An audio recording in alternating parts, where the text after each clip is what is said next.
అప్పుడక్కడ శుద్రదేవతైన అనూబిస్ను ప్రార్థించాడు.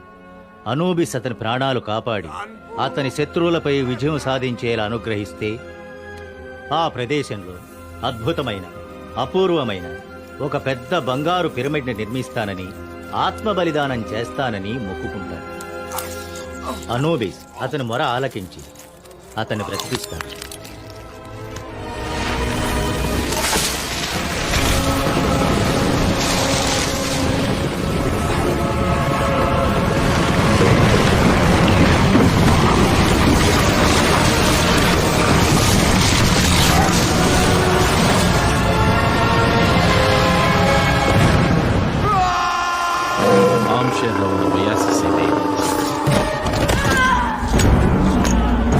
తన సైన్యాన్ని కూడా స్కార్పియన్ కింగ్ ఇచ్చి సహాయం చేస్తాడు. అనూబిస్ సైన్యం సహాయంతో స్కార్పియన్ కింగ్ విశ్వ విజేత అవుతాడు.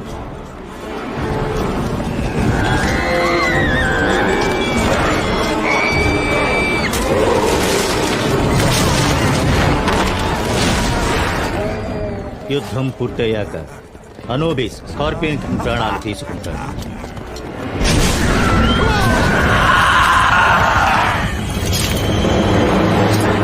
అప్పుడు అతని చేతికున్న అనూబిస్ కంకణం జారిపడుతుంది.